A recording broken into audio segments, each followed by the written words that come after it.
আগামী 12ই জ্যৈষ্ঠ 1432 বঙ্গাব্দ এবং ইংরাজি 27শে মে 2025 মঙ্গলবার দিন সুসম্পন্ন হতে চলেছে জ্যৈষ্ঠ মাসের প্রথম অমাবস্যা।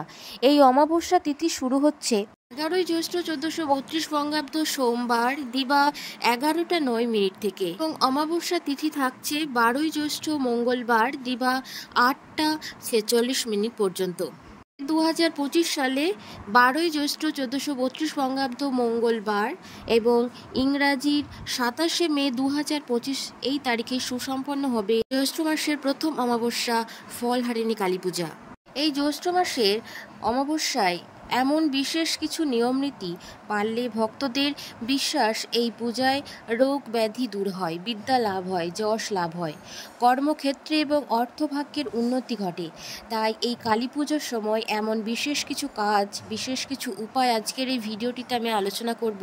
বিশেষ কিছু টোটকা যদি আপনিও এই ফলহারিণী কালী পূজার দিন পালন করতে পারেন তাহলে মায়ের আশীর্বাদ আপনার জীবনে এবং আপনার সংসারে সারা জীবন বজায় থাকবে। বাংলার দেবী কালী নানা রূপে বিরাজিত। কোথাও তিনি দক্ষিণাকালী, কোথাও তিনি আবার ভদ্রকালী, কোথাও বা সিদ্ধকালী, গুহ্যকালী, শ্মশানকালী, মহাকালী কিংবা রক্ষাকালী। এক এক ভক্ত আছে দেবী যেন এক এক রূপ ধরা দিয়েছেন। কেউ দেবীকে ডাকেন আনন্দময়ী, কেউ বা ডাকেন ব্রহ্মময়ী, কেউ আবার ডাকেন ভবতারিণী রূপে। প্রতিটি অমাবস্যা তিথিতেই দেবী কালীর আরাধনা করা হয়। তার মধ্যে এক এক অমাবস্যার নির্দিষ্ট রয়েছে দেবীর এক এক রূপের আরাধনার জন্য। যেমন কার্তিক মাসের অমাবস্যা হয় দীপান্বিতা কালী পূজা, ঠিক তেমনই জ্যৈষ্ঠ মাসের অমাবস্যা ফলহারিণী কালী পূজা। এই ফলহারিণী কালী পূজা যারা দেবীর কালী ভক্ত তারা সারা বছর এই পুজোর সময়টার জন্য অপেক্ষা করে থাকেন, কারণ এই পূজার তিথি অত্যন্ত শুভ এবং অত্যন্ত পূর্ণ একটি তিথি, যে তিথিতে দেবীর চরণে সর্বকর্ম ফল সমর্পণ করতে হয় আর ভক্তের অর্জিত সমস্ত অশুভ কর্মফল হরণ করে নেন দেবী নিজেই। সেই কারণে এই দেবীর নাম হলো ফলহারিণী। জ্যৈষ্ঠ মাসের অমাবস্যা তিথিতে এই ফলহারিণী কালী পূজা করা হয়। ভক্তদের বিশ্বাস যে এই পূজার পিছনে ঘটে যাওয়া বিশেষ এক অলৌকিক ঘটনা রয়েছে, আর সেই কারণের জন্যই ফলহারিণী কালী পূজার সঙ্গে জড়িত রয়েছে নানা কাহিনী।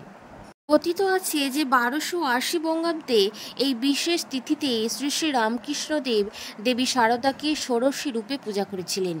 সেই কারণের জন্যই রামকৃষ্ণ মঠে আজও এই জ্যৈষ্ঠ মাসের এই বিশেষ দিনটিতে ফলহারিণী কালী পূজার বিশেষ গুরুত্ব পেয়েছে। তাই ফলহারিণী কালী পূজার পাশাপাশি সেই রীতি মেনে এই দিন রামকৃষ্ণদেবের শয়নকক্ষে মা শারদার পূজা আজও হয়ে আসে। পুজোর শেষে রামকৃষ্ণদেব তার জপের মালাও অর্পণ করেন শ্রী সারদা দেবীকে। আজও শ্রী রামকৃষ্ণদেব যেভাবে তার দক্ষিণেশ্বরের শয়নকক্ষে পূজা করেছিলেন সারদা দেবীকে, ঠিক সেইভাবেই পূজা হয় আজও সারদা দেবীর। রাত্রিতে প্রতিষ্ঠা করা হয় পুজোর ঘট, তারপর শুরু হয় পুজো। বিশেষ আরতি রাত ভোর চলে পুজো পাঠ। এই ফলহারিণী কালী পুজোর আলাদা কোনো মন্ত্র নেই, বরং দক্ষিণাকালী পুজোর মন্ত্র এবং পদ্ধতি দ্বারাই এই ফলহারিণী কালী পুজো করা হয়। বিশ্বাস করা হয় যে দেবী কালিকা মানুষের জীবনে সব কর্মের ফল দান করেন। তিনি শক্তি, জ্ঞান, ইচ্ছা শক্তি, কর্মশক্তির প্রতীক। ফলহারিণী কালী পুজোর মাধ্যমে বিদ্যা, কর্ম ও অর্থভাগ্যের উন্নতি হয়। প্রেম প্রণয়ের ক্ষেত্রে যে বাধা দূর হয়, দাম্পত্য জীবন সুখময় হয়। তাই মা কালী মানুষের কর্ম ফল অনুযায়ী ফল প্রদান করেন।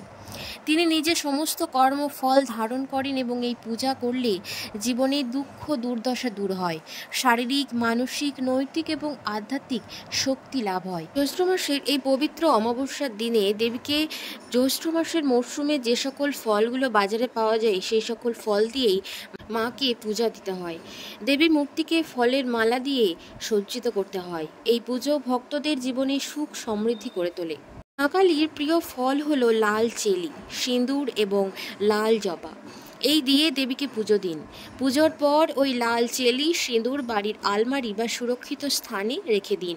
সেই জিনিসটি আপনি 1 বছর সেখান থেকে হাত দেবেন না, সেই জিনিসটি সেখানে সুরক্ষিত থাকবে এমন একটা স্থানে সেটিকে রেখে দেবেন। এতে করে দেখবেন আপনার অর্থাভাব দূর হবে। সন্তানের মঙ্গলের জন্য মা কালীর পুজোয় আপনি যদি আপেল, আলু বখরা কিংবা চেরি মাকে যদি নৈবেদ্যতে উপহার দিতে পারেন তাহলে মা খুবই তুষ্ট হন এবং মায়ের আশীর্বাদ অর্জন করা যায়। এই ফলহারিণী অমাবস্যার দিন যদি আপনি গঙ্গায় স্নান করতে পারেন তাহলে তো খুবই ভালো। আর যদি সেটা সম্ভব না হয় তাহলে আপনি আপনার বাড়ির চারপাশে পুকুর বা কোনো জলাশয়ে ডুব দিয়ে স্নান করতে পারেন। তারপর যখন অমাবস্যার তিথি শুরু হবে ঠিক তখন থেকে এই ব্রত শুরু করবেন এবং সেই দিন আপনাকে চেষ্টা করতে হবে খুব দৃঢ় এবং বাক সংযমী হয়ে থাকার। এই ব্রত পালন করার সঙ্গে সঙ্গে মা কালীর চরণে আপনাকে আপনার সাধ্যমতো একটি ফল মায়ের চরণে অর্পণ করবেন এবং যে ফলটি আপনি নিবেদন করবেন মায়ের চরণে সেই ফলটিকে আপনি 1 বছরের জন্য দান করবেন এরকম প্রতিশ্রুতি নিতে হবে এবং দান করা ফলটি 1 বছর কিন্তু আর খাওয়া যাবে না। এই দিন অবশ্যই অশ্বত্থ গাছের পূজা করতে হবে। অশ্বত্থ গাছ পূজা করার একাধিক গুরুত্ব রয়েছে। অশ্বত্থ গাছ বাড়িতে ইতিবাচক শক্তির প্রভাব ফেলে। এই অশ্বত্থ গাছ বাড়িতে থাকলে বিভিন্ন গ্রহ দোষ থেকে মুক্তি পাওয়া যায়, বাস্তু দোষ থেকে মুক্তি মেলে। এই অমাবস্যার দিনে অশ্বত্থ গাছের পূজা করলেই বিভিন্ন গ্রহের দোষ থেকে মুক্তি পাওয়া যায়। জন্মকুণ্ডলিতে যদি কোনো দোষ থেকে থাকে তাহলে এই অমাবস্যার দিনে কালো তিল, দুধ এবং গঙ্গা জল সহকারে অশ্বত্থ গাছের পূজা করলে আপনি তার শুভ ফল পাবেন। এই দিনে মা কালীর সঙ্গে সঙ্গে শিবেরও পূজা করতে হবে এবং নিয়ম মেনে পঞ্চামৃত দিয়ে শিব ঠাকুরের পূজা করতে হবে। এই অমাবস্যার দিন পুজোর শেষে কোনো দরিদ্র বা গরিব মানুষদের যদি বস্ত্র বা খাবার বিতরণ করতে পারেন তাহলে মা অতি খুশি হন। আগামী মঙ্গলবার ফলহারিণী কালী পূজার দিন বিশেষ এই টোটকাগুলি আপনিও মেনে চলুন, দেখবেন দোষ দূর হবে এবং আর্থিক উন্নতি হবে। বন্ধুরা, আজকের পর্বটি এই পর্যন্ত ছিল। আবারও দেখা হচ্ছে আপনাদের সাথে নতুন কোনো পর্ব নিয়ে। সকলে ভালো থাকুন, সুস্থ থাকুন, মায়ের আশীর্বাদ সকলের উপর বর্ষিত হোক। ধন্যবাদ সকলকে। জয় মা কালী।